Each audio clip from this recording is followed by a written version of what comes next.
నమస్తే. ఢిల్లీ లిక్కర్ స్కామ్లో కీలక అంశం కనిపిస్తూ ఉన్నది.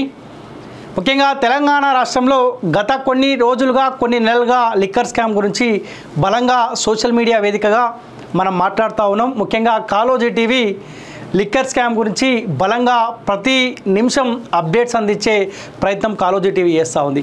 ఎందుకు ఈ లిక్కర్ స్కామ్ గురించి పదే పదే మనం మాట్లాడుకుంటున్నామంటే, మన మాజీ ముఖ్యమంత్రి కల్వకుంట్ల చంద్రశేఖరరావు కుమార్తె ఎమ్మెల్సీ కల్వకుంట్ల కవిత లిక్కర్ స్కామ్లో ఆరోపణలు ఎదుర్కొన్న నేపథ్యంలో ఈ అంశం గురించి మనం మాట్లాడుకుంటూ వస్తూ ఉన్నాం. లిక్కర్ స్కామ్ ఏమైంది?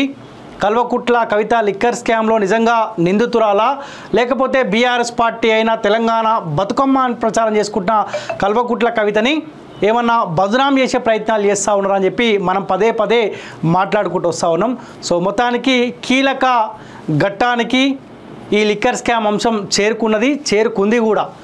ఎందుకంటే 5 రోజుల క్రితం లిక్కర్ స్కామ్లో ఆరోపణలు ఎదుర్కొంటున్న కల్వకుంట్ల కవితని హైదరాబాద్కి ఆమె నివాసానికి వచ్చి ఈడీ అధికారులు అరెస్ట్ చేసి ఆమెని ఢిల్లీ ఈడీ కార్యాలయానికి తరలించి అక్కడ విచారణ గత 5 రోజులుగా విచారిస్తూ ఉంటే కొత్త అంశాలు తెరపైకి వస్తూ ఉన్నాయి. అయితే నిన్న ఎవరైతే ప్రధానంగా ఆరోపణలు ఎదుర్కొంటున్న ఢిల్లీ ముఖ్యమంత్రి ఆప్ ముఖ్యమంత్రి అరవింద్ కేజ్రీవాల్ ఎవరైతే ఉన్నారో ఆయన మీద కూడా ఆరోపణలు ఇస్తూ ఉన్న నేపథ్యంలో గత 9 సార్లు నోటీసులు ఇచ్చి మీరు విచారణకు హాజరు కావాలని చెప్పి అరవింద్ కేజ్రీవాల్కి ఈడీ అధికారులు నోటీసులు ఇస్తే ఏనాడు కూడా ఈడీ అధికారులని గౌరవించకుండా అరవింద్ కేజ్రీవాల్ కోర్టు మెట్లెక్కి ఏనాడు కూడా ఆయన ఈడీ విచారణకు హాజరు కాలేదు. కోర్టు కూడా తేల్చేసింది, అరవింద్ కేజ్రీవాల్కి మేము రక్షణ కల్పించలేము, ఆయన ఒకవేళ ఇలా తప్పుడు చేయకపోతే ఆయన విచారణకు హాజరు కావచ్చు అని చెప్పి కోర్టు తేల్చేసిన నేపథ్యంలో నిన్న ఈడీ అధికారులు నిన్న రాత్రి అరవింద్ కేజ్రీవాల్ నివాసానికి వెళ్ళి ఆయన దాదాపు ఒక 2 గంటల పాటు విచారించి ఆయన నిన్న రాత్రి అరెస్ట్ చేసిన పరిస్థితులు కూడా మనం చూసినాం. అయితే ఈ లిక్కర్ స్కామ్లో కల్వకుంట్ల కవితని బెయిల్ కోసం ఆమెని విడుదల చేయాలని రంగంలోకి బీఆర్ఎస్ పార్టీ సంబంధించిన ఆర్మూరు మాజీ ఎమ్మెల్యే ఆర్మూరు పాండు అని మనందరం పిలుచుకుంటూ ఉంటాం. ఆర్మూరు జీవన్ రెడ్డి, ఆచన్న గారి జీవన్ రెడ్డి గారు అడ్వకేట్ అవతారంలో రంగంలోకి దిగినట్టు తెలుస్తూ ఉంది. ఈ ఫోటో కూడా మీకు స్క్రీన్ మీద కనిపిస్తూ ఉంది. సరైన సుప్రీంకోర్టు మెట్లు కవితక్క బెయిల్ కోసం సుప్రీంకోర్టు మెట్లు ఎక్కిండా, లేకపోతే ఇతర కేసులు వాదించడానికి ఆర్మూరు జీవన్ రెడ్డి రంగంలోకి దిగిండా, ఆ విషయం పక్కన పెడితే సోషల్ మీడియాలో బలమైన ప్రచారం జరుగుతూ ఉంది. ఏ అడ్వకేట్లతో కూడా కవితకు బెయిల్ కోసం అడ్వకేట్లతోటి సీనియర్ అడ్వకేట్లతో కూడా అవ్వట్లేదు అని చెప్పి ఆర్మూర్ మాజీ ఎమ్మెల్యే జీవన్ రెడ్డి రంగంలోకి దిగినట్టు తెలుస్తోంది. స్వయాన ఆయన ఫేస్బుక్లో ఆయన సోషల్ మీడియా ప్లాట్ఫామ్లో ఆర్మూర్ జీవన్ రెడ్డి గారు నేను సుప్రీంకోర్టులో ఉన్నా అని చెప్పి ఆ కోట్ వేసుకొని ఆయన ఆ మెట్ల మీద నిలబడి ఒక ఫోటో స్టిల్ ఇచ్చిండు. సరే, కవితక్క కోసం బెయిల్ కోసం రంగంలోకి ఆర్మూర్ జీవన్ రెడ్డి రంగంలోకి దిగిండి, ఆ విషయం పక్క పెడితే మొత్తానికి ఈయన సుప్రీంకోర్టు మెట్లెక్కడం కూడా ఒక సోషల్ మీడియాలో ఒక ట్రెండింగ్ వార్తగా కనిపిస్తుంది. ఎందుకంటే ఆర్మూర్ జీవన్ రెడ్డి ఎప్పుడు కూడా ఏదో ఒక వార్తల్లో ట్రెండింగ్లో ఉంటాడు. ముఖ్యంగా ఆర్మూరు ఎమ్మెల్యేగా 2 దఫాలుగా ఆయన కొనసాగుతున్న తరుణంలో ఏదో ఒక అంశంలో ట్రెండింగ్లు ఉంటా ఉండే. ఇప్పుడు ఆ ఎమ్మెల్యే పదవి పోయింది, ట్రెండింగ్ రానికి అవకాశం లేదు కాబట్టి ఆర్మూర్ జీవన్ రెడ్డి మొత్తానికి లిక్కర్ స్కామ్లో వాదించడానికి అడ్వకేట్ అవతారం ఎత్తిండా, లేకపోతే ఇతర కేసులలో వాదించడానికి అడ్వకేట్గా అవతారం ఎత్తిండా, ఆ అంశం గురించి మనం తర్వాత మాట్లాడుకుందాం. మొత్తానికి ఆర్మూర్ జీవన్ రంగంలోకి దిగిండు. ఇక ఆర్మూర్ జీవన్ రెడ్డి క్లారిటీ ఇవ్వాలి. సుప్రీంకోర్టు మెట్లు కవితక్కని కాపాడడం కోసం ఆర్మూర్ జీవన్ రెడ్డి రంగంలోకి దిగిండా, లేకపోతే ఇతర అంశం మీద సుప్రీంకోర్టు మెట్లు ఎక్కిండా చూడాల్సిన అవసరం. ఎందుకు ఈ సందర్భంలో ఆర్మూర్ జీవన్ రెడ్డి గురించి ఈ అంశం తెరపైకి వస్తూ ఉందంటే, కవితక్క బెయిల్ గురించి చర్చ జరుగుతూ ఉంది.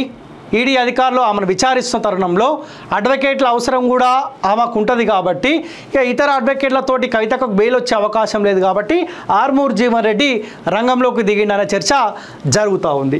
ఇక ఈ లిక్కర్ స్కామ్ గురించి మనం మొన్నటిదాకా అనుకున్నాం, ఇదంతా 100 కోట్ల వ్యవహారమే. సౌత్ గ్రూప్ పేరుతోటి కల్వకుంట్ల కవిత, కేజ్రీవాల్ లేకపోతే ఈ చరచంద్ర ఈ బ్యాచ్ ఎవరైతే వీళ్ళు ఉన్నారో 100 కోట్ల రూపాయలు ముడుపులు ఆప్ ముఖ్యమంత్రి అరవింద్ కేజ్రీవాల్కు వీళ్ళు 100 కోట్ల రూపాయలు ఇచ్చినారు ఈ లిక్కర్ పాలసీ కోసం. అని చర్చ జరిగింది. కాకపోతే ఈరోజు అరవింద్ కేజ్రీవాల్ని విచారిస్తున్న తరుణంలో 100 కోట్లు కాదు, దాదాపు 300 పైచిలుకు కోట్ల ముడుపులు అరవింద్ కేజ్రీవాల్కు ఈ సౌత్ గ్రూప్, ఈ మనీష్ సిసోడియా లేకపోతే శరత్ చంద్ర కావచ్చు, లేకపోతే ఈ గ్రూప్లో ఎవరైతే 5-6 మంది వీళ్ళు ఉన్నారో వీళ్ళందరూ కలిసి సౌత్ గ్రూప్ నుంచి దాదాపు అరవింద్ కేజ్రీవాల్కు 300 కోట్ల రూపాయలు అరవింద్ కేజ్రీవాల్కి ఇచ్చారంట. ఓ లిక్కర్ పాలసీ కోసం ముడుపులు అరవింద్ కేజ్రీవాల్కు 300 కోట్ల రూపాయలు ఇస్తే ఆ 300 కోట్ల నుంచి ఆయన పార్టీ పనుల కోసం ఖర్చు పెట్టుకుంటూ రీసెంట్గా జరిగిన గోవా ఎలక్షన్లో కూడా దాదాపు ఈ లిక్కర్ ముడుపులు ఏవైతే ఉన్నాయో ఈ సౌత్ గ్రూప్ నుంచి 300 కోట్లు ఏవైతే ఉన్నాయో ఆ 300 కోట్లకి వెళ్ళి 45 కోట్ల రూపాయలు గోవా ఎన్నికల కోసం ఖర్చు పెట్టిండంట అరవింద్ కేజ్రీవాల్. మనం గతంలోనే ఒక సంవత్సరం క్రితమే చెప్పినాం, ఈ సౌత్ గ్రూప్ నుంచెల్లే ఈ 45 కోట్ల రూపాయలు గోవా ఎన్నికల కోసం అరవింద్ కేజ్రీవాల్ వాడుతూ ఉన్నారని చెప్పి మనం ఆనాడే చెప్పినాం. ఎందుకంటే ఈ లిక్కర్ స్కామ్ పైన మనకు కొంత అవగాహన ఉంది. కవితక్క అడుగులు ఎట్లా ఉంటాయి, ఈమె ఢిల్లీకి ఎందుకు పోతా ఉంది, సపరేట్ ఫ్లైట్లలో ఎందుకు పోతా ఉంది, ప్రతి నిమిషం మనం అబ్జర్వ్ చేసుకుంటా అప్డేట్ ఇచ్చే ప్రయత్నం కూడా మనం చూస్తూ ఉన్నాం. ఒకసారి ఈ వార్త కూడా దిశలో కనిపిస్తూ ఉంది, ఒకసారి చూద్దాం. 10 రోజుల కస్టడీకి ఇవ్వాలని పిటిషన్ ఇచ్చినట్టు ఈడీ అధికారులు. కేజ్రీవాల్ ప్రధాన సూత్రధారి, ఆయన కనుసన్నల్లోనే లిక్కర్ పాలసీ రూపకల్పన, పిఎంఎల్ఏ సెక్షన్ 19 ప్రకారం అరెస్ట్ చేశాం. ఢిల్లీ సీఎంను కోర్టులో హాజరుపరిచిన ఈడీ. ఢిల్లీ లిక్కర్ పాలసీ కేసులో అరెస్ట్ అయిన రాష్ట్ర ముఖ్యమంత్రి కేజ్రీవాల్ను ఎన్ఫోర్స్మెంట్ డైరెక్టరేట్ ఈడీ అధికారులు రౌస్ అవెన్యూ కోర్టులో హాజరుపరిచారు. ఈ సందర్భంగా 10 రోజుల కస్టడీకి ఇవ్వాలని పిటిషన్ దాఖలు చేశారు. ఈ సందర్భంగా ఈడీ తరపున ఎస్వి రాజు వాదనలు వినిపించారు. లిక్కర్ పాలసీ కేసులో అరవింద్ కేజ్రీవాల్ ప్రధాన సూత్రధారి అని, ఆయన కనుసన్నల్లోనే విధాన రూపకల్పన జరిగిందన్నారు. డిప్యూటీ సీఎం మనీష్ సిసోడియాతో నిత్యం సంప్రదింపులో ఉన్నారని పేర్కొన్నారు. సౌత్ గ్రూప్ నుంచి కేజ్రీవాల్కు దాదాపు 300 కోట్ల రూపాయలు సౌత్ గ్రూప్ నుంచి అరవింద్ కేజ్రీవాల్కు చేరినాయంట. సౌత్ గ్రూప్ దాదాపు 300 కోట్లు. ఆ డబ్బులను ఖర్చు పెట్టే పనిలో కేజ్రీవాల్ ఉన్నారు. అందులో దాదాపు 45 కోట్ల రూపాయలు ఇప్పటికే గోవా అసెంబ్లీ ఎన్నికల్లో ఖర్చు పెట్టారు. చెన్నై నుంచి ఢిల్లీ, ఆ తర్వాత గోవాకు డబ్బును తరలించారు అని వాదనలు వినిపించారు. పిఎంఎల్ఏ సెక్షన్ 19 ప్రకారం కేజ్రీవాల్ను అరెస్ట్ చేసినట్లు కోర్టుకు తెలిపారు. ప్రస్తుతం కేజ్రీవాల్ తరపున సీనియర్ లాయర్ ఏఎం సిగ్వి వాదనలు వినిపిస్తున్నారు. అయితే ఇరువైపుల వాదనలు విన్న అనంతరం న్యాయస్థానం తీర్పు తెప్పనుంది. ఢిల్లీ సీఎం కేజ్రీవాల్కు బెయిల్ వస్తుందా లేక కోర్టు రిమాండ్ విధిస్తుందా అని ఆప్ శ్రేణులో తీవ్ర ఉత్కంఠ నెలకొన్నదంట. ఇప్పుడు వాస్తవాలు కాసేపు మనం మాట్లాడుకుంటే, అరవింద్ కేజ్రీవాల్ గురించి మనం మాట్లాడుకుంటే, అరవింద్ కేజ్రీవాల్కి ఢిల్లీ ప్రజలు కావచ్చు, అటు పంజాబ్లో కావచ్చు, ఎందుకు ఈయనకు అవకాశం ఇచ్చారంటే, అరవింద్ కేజ్రీవాల్ అన్నట్టు ఈయన టార్గెట్ ఏం చేసిండు, విద్య మీద వైద్యం మీద టార్గెట్ చేసిండు. మనకు కావాల్సింది విద్య వైద్యం కావాలి, మన బతుకులలో మార్పులు వస్తాయని చెప్పి ఆ టార్గెట్కి అయినా ఢిల్లీలో పంజాబ్లో అయినా పరిపాలన కొనసాగిస్తూ ఉంటే సడన్గా మన కల్వకుట్ల కవితక్క ఎంట్రీ ఇచ్చింది. అయ్యో పరిపాలన అట్లా కాదు చేసుకోవాల్సింది, మా తెలంగాణలో